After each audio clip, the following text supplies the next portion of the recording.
Vamos entonces a empezar con las bellas. Y empezamos en primer lugar con un mural que se denomina Las Tres Gracias. Este mural estaba en Pompeya. Ustedes saben que en el año 79, 24 de agosto dice acá, en el año 79 hubo una erupción del Vesubio en el Golfo de Nápoles y tapó Pompeya. En el año 1748, por excavación, reaparece Pompeya. Y ahí empieza también una etapa muy importante que era el neoclasicismo. Si bien esto era del el primer siglo después de Cristo, lo tomo como punto de partida porque representa lo que sería es un mural, pero como una especie de escultura clásica o dibujo clásico. Acá tenemos las mismas Tres Gracias que están en el Museo del Louvre. En el Museo del Louvre se hizo una réplica de las Tres Gracias. También las Tres Gracias fueron tomadas por otros autores, como Rubens. Veo que acá están gorditas, digamos, son más gorditas que la primera. Ya nos vamos a llevar un fiasco porque las mujeres de antaño no eran gorditas. Algunos la pintaban gorditas y había época de gorditas y de flaquitas. Hoy por hoy aparecen afiches siguiendo el tema de las Tres Gracias, acá distorsionadas a los Francis Bacon, o afiches postmodernos como el que vemos ahora, donde hay tres señoritas casi en la misma posición de las Tres Gracias. Otra de las pinturas que también es importante es de Piero della Francesca, el cuadro que se llama Natividad, donde está María, el niño Jesús, los Reyes Magos, unos músicos, y en el fondo es Belén, porque este señor, que era discípulo de Masaccio, que fue un pintor que murió muy joven, es uno de los primeros que empieza a hacer la perspectiva. Masaccio hizo este cuadro famoso, que acá es una mala reproducción, donde la primera era el 3D de la época. Cuando vieron este cuadro no podían creer. En realidad, la perspectiva fue inventada por Brunelleschi cuando hizo la capilla de Santa María del Fiore. Entonces, tenía que hacer la capilla que ya se había caído. Ustedes saben que las capillas se caían, igual que se cayeron las pirámides. No todas las pirámides que vemos que colosales son, quedaron levantadas. Muchas se cayeron hasta que le encontraron el ángulo. Y en esa época era mucho más empírico. Entonces Brunelleschi, que era un arquitecto, diseña lo que conocemos hoy como la proyección, con los puntos de fuga, el punto de vista, donde mira el observador, el punto de fuga que está en el horizonte, las líneas que se van achicando y que dan esa sensación de profundidad, a tal punto que su punto de vista influyó, que hoy cuando conversamos, ¿qué decimos? De acuerdo a mi punto de vista. Y el punto de vista es un término que desarrolló Brunelleschi. Muy bien. Acá tenemos un cuadro muy famoso que es El Nacimiento de Venus, que está hecho por Botticelli. Acá está Venus, que se llamaba Simonetta Vespucio, era una sobrina de Américo Vespucio, y que le dio el nombre de América. Y Simonetta tenía 22 años aproximadamente cuando murió de tuberculosis, fue amante de uno de los Medici y fue reina de belleza. Y acá muestran un cuadro donde hay dos dioses, un dios que se llama Céfiro, no importa, y otro que se llama Aura, que son del viento y de la brisa y que la traen a a Venus, en esa concha que está, a una isla que se llamaba Isla de Cítera. En realidad ya había nacido. Y esta mujer, o sea, la Venus, que era una diosa, había nacido de los testículos de Urano. Urano, el hijo que era Cronos, le corta los testículos, lo tira al mar y nace Venus. Es la primera vez que encontramos que una mujer nace de un hombre. Pero bueno, nace Venus. Cuenta así la mitología. Ustedes saben que la mitología nunca se escribió. Se contaba de padres a hijos y cada vez eran más grandes esos héroes y dioses y todo lo demás. Por eso es interesante cuando nosotros hablamos, ustedes saben que la poesía se escribe, la rima nació antes que la prosa. ¿Y por qué nació antes? Porque en la rima uno no podía cambiar porque si no, no rimaba. Y veniendo de la mitología que nada se escribía, la rima era una forma de codificación, como usamos hoy en computación, para que no se cambie. Una encriptación vendría a ser de época. Entonces, por eso la rima surge primero antes que la prosa, digamos, como forma de escritura. Muy bien, este es un cuadro que sigue ciertas proporciones, de una belleza muy grande, por cierto, y Venus ya había nacido, no es el nacimiento de Venus. Vamos a hablar de esta mujer que todos conocemos, esta es de Leonardo. Esta mujer es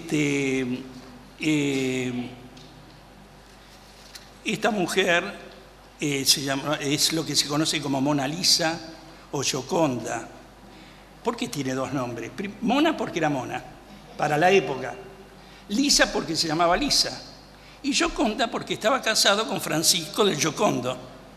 Entonces quedó como Mona Lisa o Gioconda.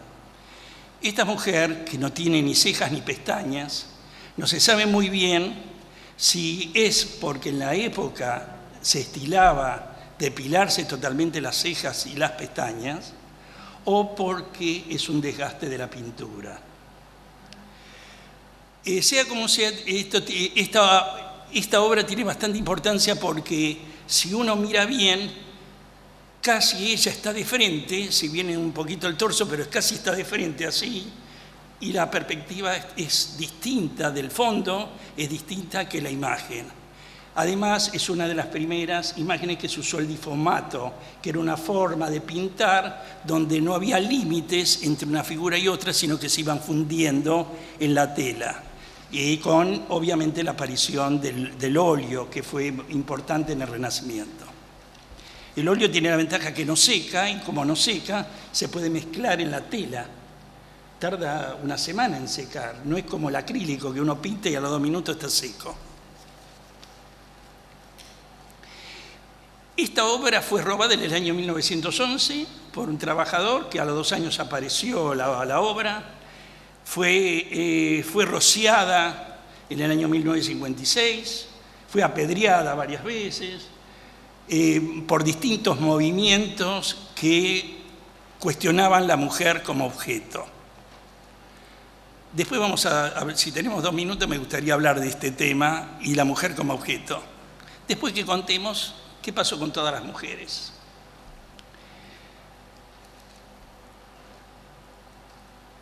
Acá Leonardo es el que hizo este dibujo que todos conocemos, que era de la Divina Proporción, que era un amigo que él tenía que se llamaba Luca Pacioli.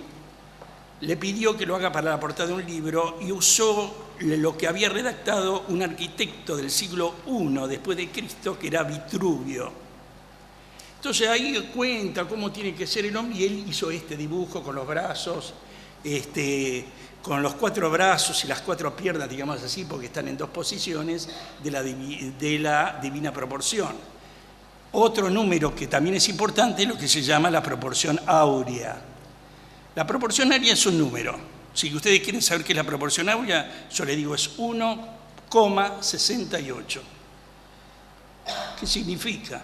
Significa que si yo tengo un rectángulo y tomo el ancho y lo divido por el alto, ese valor me da 1,68, que si miramos es casi una proporción de 2/3 y 1/3. Si dividimos 3 medios, o sea, 3 partes, por 2, tenemos 1,5, que es muy próximo a 1,68. Esta proporción se empezó a usar para muchísimas cosas. Los consorcios, ¿con qué se aprueban los cambios? Con el 2/3 de los presentes.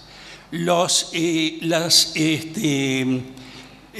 obras teatrales siempre tuvieron 3 actos: un prefacio, un desarrollo y un epílogo. Las 2 primeras partes eran las más importantes y el epílogo era la conclusión de la obra de teatro. ¿Se acuerdan cuando las obras de teatro se daban y por cada acto había un entreacto, cosa que hoy no hay? Bien, entonces, y hay muchos elementos en la naturaleza que siguen una proporción áurea. Las fotos, cuando uno las manda a revelar, ¿de cuánto las hacía uno? 12 por 18. 18 dividido 12, proporción áurea. Quiere decir que la proporción áurea, que tiene una fórmula que acá no voy a decir para evitar que me apedreen, es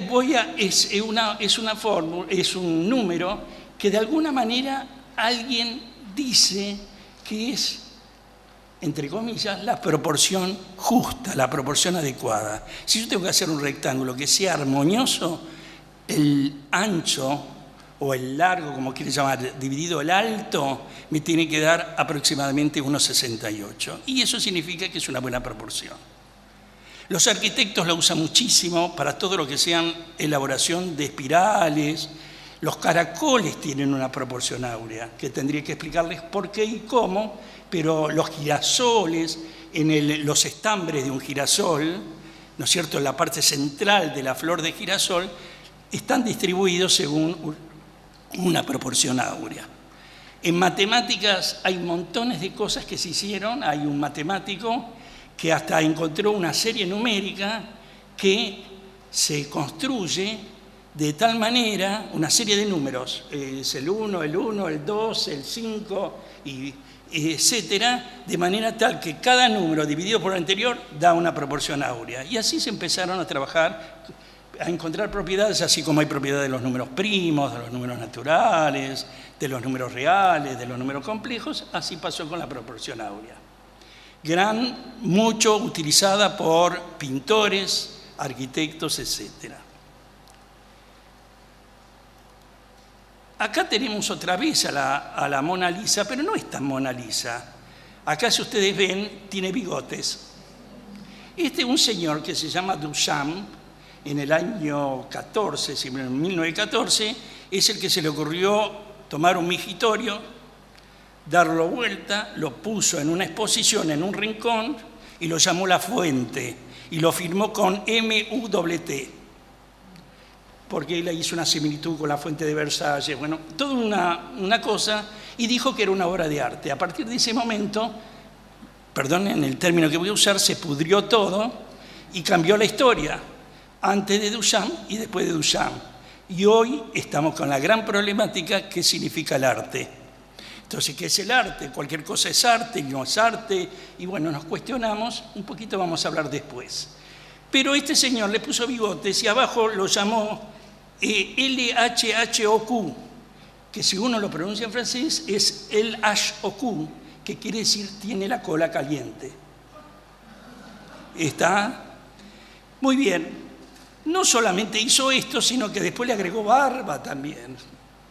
Tiene una barbita acá que no tenía el otro. Y bueno, acá por ejemplo tenemos otra Gioconda, ¿no es cierto? Esta de Botero, para que vean cómo, de acuerdo a la época, y acá también es otra gordita, digamos así, como estilo Botero. Muy bien. Este es un cuadro de Rafael, no puedo dejar de ponerlo, de Galatea. Yo quiero explicarle a ustedes un poco la cosa para que entendamos. ¿Qué temas se usaban antes?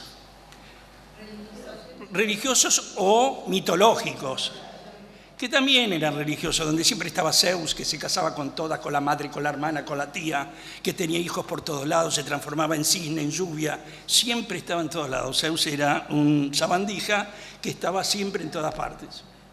Entonces usaban la mitología o usaban lo religioso. Recién en el barroco empieza el cambio de la cosa, con Caravaggio, que lo vamos a hablar dentro de breves segundos, donde ya hay un cambio de pensamiento. En realidad, vamos a hablar un poquito de Caravaggio y otro que era importante, que era el Greco.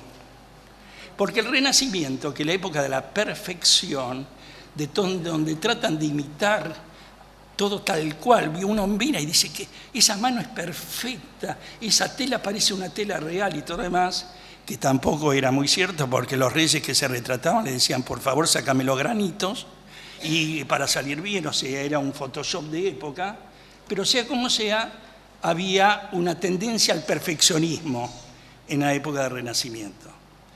Acá, en este cuadro de Rafael, está Galatea, hay una serie de ángeles que apuntan hacia ella. Ella ama a un pastor que se llama Asís. Hay un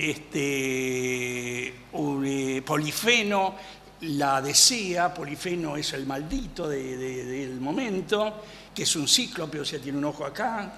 Y mata a Asís, y ella lo transforma en río, lo transmuta en río, fíjense en toda la historia escrita sobre eso, y ella es arrastrada por esos delfines que figuran acá, y atraviesa ese río que es Asís, enamorada enormemente.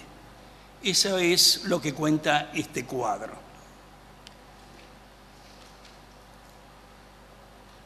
Durero. Acá tenemos un cuadro de Durero, esta imagen, que lástima que es una imagen, no hay mejores, pero voy a tratar de ponerla así. Esta mujer irradia luz, no está iluminada, ella irradia luz. Y esta mujer es de Durero, que era alemán y que era muy importante principalmente en el exterior, fuera de Alemania. Entonces van cambiando un poquito, ¿no es cierto? Bueno, Afrodita o Venus, que es lo mismo. Una es, Afrodita es para los griegos lo que para los romanos era Venus. Ustedes saben que, y hasta hoy en día uno va a Grecia y si uno le habla en italiano se ponen contentos los griegos, porque siempre los romanos respetaron a los griegos y cuando entraron no destruyeron sus universidades y su cultura, pero adoptaron todos los dioses y le cambiaron de nombre. Acá tengo una lista y tengo una lista más extensa de los dioses. Zeus era Júpiter para los romanos, Apolo era Febo, Hermes era Mercurio, le cambiaron el nombre. Entonces, indistintamente, de acuerdo al autor, hace referencia al mismo dios en uno y otro. Acá está Afrodita, que se está peinando y que realmente no parece Afrodita. Parece una mujer que se está peinando, desnuda con la ventana atrás. Realmente, todo esto que a hoy nos parece simple, en la época era todo un desarrollo, porque piensen que estamos hablando en el orden del 1500. Ustedes tienen la guía que yo les di. Acá tenemos el triunfo de Galatea fue en el 1510. El de Durero también 1510 y 1515 era el de Giovanni Bellini. Giovanni Bellini, si mal no me equivoco, era cuñado de Mantegna, que este cuadro lo pintó Mantegna, el cuñado, no tiene nada que ver con las bellas, pero es un cuadro que es Cristo muerto, que es un cuadro muy particular donde aparece Cristo que se lo ve desde las plantas de los pies y que inclusive se hizo una película que se llama El Regreso, una película rusa donde aparece el padre de los chicos. Bueno, toda una historia que no se la voy a contar, pero se la recomiendo ver o comprarla en el video, donde aparece el padre también con los pies como había hecho Mantegna. Digo esto porque en esa época empieza el arte, por decir así, porque antes del Renacimiento podemos estar hablando del prearte, de alguna manera, eran artesanos, eran de familias de pintores, porque en esa época no existía la fotografía, no existía nada, obviamente que era el talentoso, y lo mismo que en la época del barroco aparecen los virtuosos, que hoy, que eran los cantores de lírica y todo lo demás, hoy, ¿se imaginan usted lo que podría ser Charly García en la época del virtuosismo, o en el barroco, o cualquier otro de los músicos que hoy aceptamos en esta época actual? ¿Qué pasaba en el año 1500 o 1600? Entonces, eran familias enteras de artesanos, que era su trabajo, que se lo encargaban tanto la iglesia como ciertos mecenas de época. Muy bien. Yo digo muy bien antes que alguien diga muy mal, pero bueno. Acá tenemos una señorita que tiene top, minifalda, zapatos negros, un tatuaje en el hombro, un tatuaje en el brazo, un collar negro, delgada. Y a esta señorita le ponemos una manzana y una viborita. Después las desvestimos y tenemos a Eva, que fue pintada por Cranach, que fue un pintor alemán del momento. Cranach, un pintor alemán que dibujó o pintó 5.000 obras. Desaparecieron 4.000 y quedaron 1.000. Pero aparte de eso, y acá lo tengo, se dedicaba a la venta de azúcar, cera, papel y especias. Tenía una imprenta y una droguería.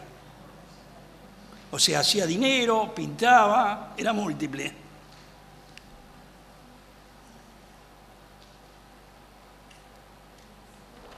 Miguel Ángel, Cleopatra. Este es un dibujo de Miguel Ángel, que se lo hizo para un amigo y se lo regaló. Después el amigo medio quebró, estaba endeudado y quedó en manos de los Medici, que compraban todo.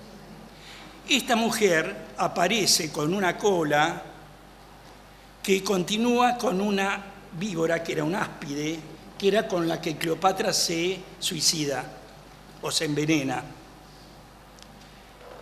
¿Ustedes se acuerdan la historia de Cleopatra? Cleopatra vivía con el hermano, que era de la dinastía ptolomeica, que reinaba en los últimos 300 años, luego que fue anexada a Grecia, Alejandría. Después de Alejandro Magno conquista Egipto, como conquistó todo el mundo conocido de época, a los 20 y pico de años, gracias a la mamá y al papá que tenían, que los dos eran, y Aristóteles era su maestro. Entonces, ¿qué pasó? Cleopatra se separa del hermano, pide ayuda a Roma, viene Julio César. Había una película que se había hecho sobre Cleopatra con Elizabeth Taylor.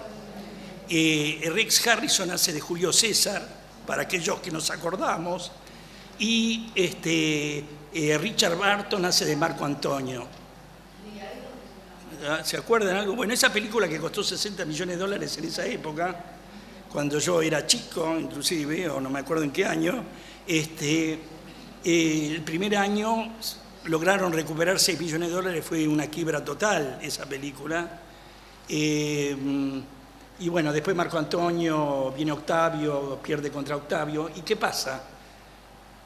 En la vida real, Octavio quiere que ella desfile como mujer vencida por Roma, por las calles. Ella se niega y entonces se suicida con esa viborita que era un áspide, que venía de Francia o Italia o de esa parte de la zona rocosa. Era una víbora muy especial porque era muy chiquita pero terriblemente venenosa. Y entonces él dibuja eso con la cabellera. Ese dibujo, cuando se lo da vuelta, no sé qué tuvieron que hacer con ese dibujo y que está en el Museo de Miguel Ángel en Italia, ahí dicen acá en el papel que yo les di dónde está. Había otro dibujo con otra expresión de Cleopatra hecho en el reverso. Bueno, ¿todos vieron La piel que habito? ¿De Almodóvar? Si vieron la película La piel que habito de Almodóvar, para aquellos que la vieron, aparece un cuadro de Tiziano donde aparece Verónica Franco, que ya vamos a ver quién es, porque aparece que pintada por Tiziano, y también se llama La Venus de Urbino, porque esta mujer, ¿con quién estaba? Con Urbino. El conde de Urbino estaba con ella, entonces encarga un cuadro y por eso se llama La Venus de Urbino, que no tiene mucha cara de Venus, que digamos, pero bueno, parece más cortesana o algo por el estilo. Usted sabe que las mujeres se clasificaban en cortesanas, meretrices, que eran las que se juntaban por dinero, o para que las mantengan o algo por el estilo. Bueno, después teníamos de todo, y había mujeres que eran, por ejemplo, esta Verónica, que ahora vamos a ver en otro cuadro que se llama La mujer de los pechos, porque también se hacía dibujo Tintoretto, que era la contra de Tiziano. Esta mujer, aparte de prostituirse, escribía poemas, se casó, tuvo 6 hijos. Espectacular.